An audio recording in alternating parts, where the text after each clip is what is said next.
For the President of the United States to talk about regime change in Iran this morning in his recorded statements. What is your message to the President? Well, I think this is mission impossible. For regime change, you cannot do regime change while millions of people are supporting these so-called regime. You just look at what happened in the 47th anniversary of the Islamic Revolution. We had altogether about 30 million people in the streets in all cities of Iran in support of the Islamic Republic and in support of the whole system.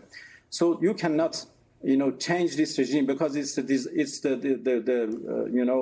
supported by the people.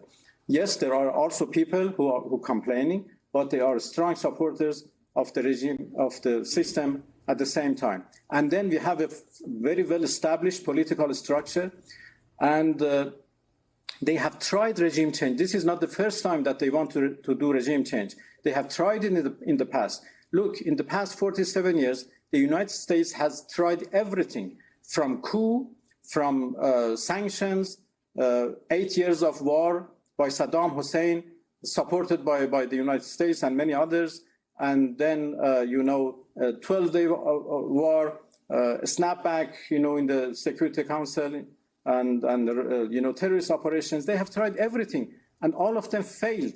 And I don't know why they don't, understand their failures. So if they want to repeat a failed experience, they won't get any better result. Then, sir, what is your message to the Iranian people? We understand that you described the president's call for regime change as mission impossible.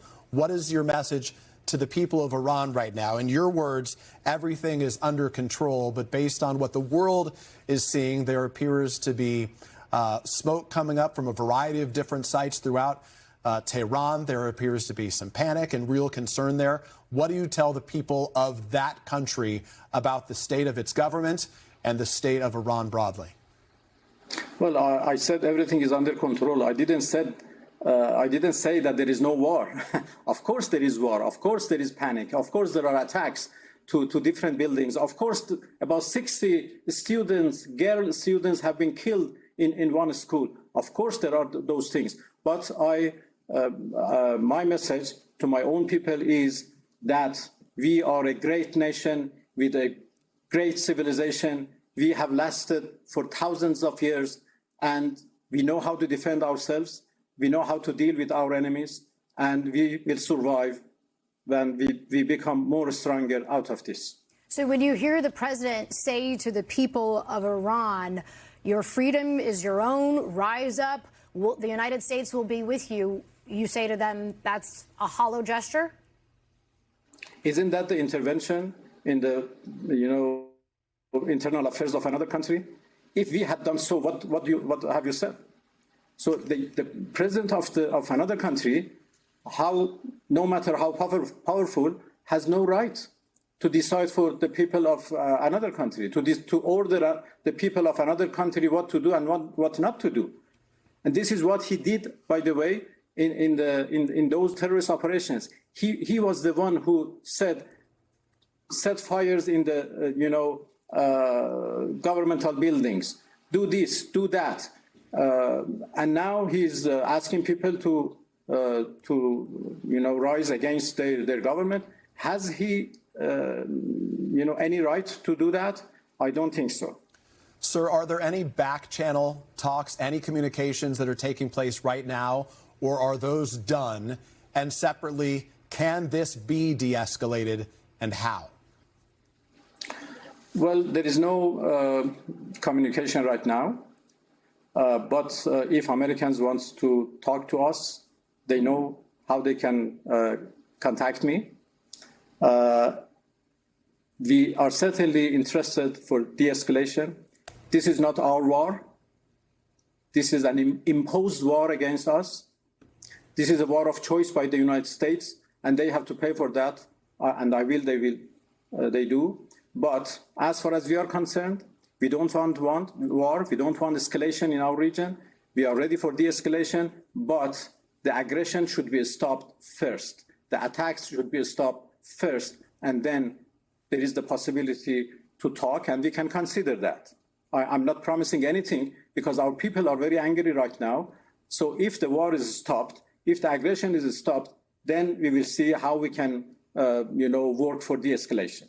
Sir, just days ago, you had said that there had been a semblance of an agreement between the U.S. and Iran, and a way to avoid a war, if you will. What specific concessions was Iran not willing to give up? Well, on our nuclear program, we made it clear for the American team that we are prepared to do everything in order to prove that our nuclear program is peaceful and would remain peaceful forever. What we are not prepared for is to give up our right. We are not giving up our right, including for enrichment, but we are ready to build confidence on our nuclear program, to make sure that our program is peaceful and would remain peaceful forever. For that reason, for that goal, we offered good concessions to the U.S. team when we met them last Thursday, 2 days ago. I may go into the details of those concessions in another program, perhaps, in order for the whole world to understand and for Americans to understand that we were progressing. We made significant progress. We agreed to do enrichment only based on our needs, the needs of Iranian people. I can tell you one of our needs. It is a Tehran research reactor. This is a small reactor, by the way, built by Americans before the revolution. And this reactor produces radioisotopes, medicines needed for nearly 2 million Iranians. So how we can give it up, how we can just stop this reactor? So we would continue our program based on our own needs. This is what we can do, and we are prepared to do that. And we can accept, robust verifications and monitoring by the agency, and we can even do some more confidence-building measures in order to, make sure, as I said, that everything would remain peaceful.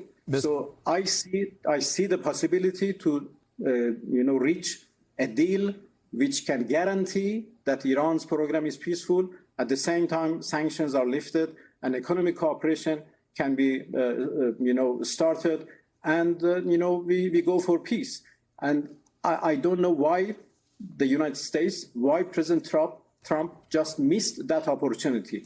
Ask the Foreign Minister of Oman how close we were to get a deal. We thank you for watching, and remember, stay updated on breaking news and top stories on the NBC News app or watch live on our YouTube channel.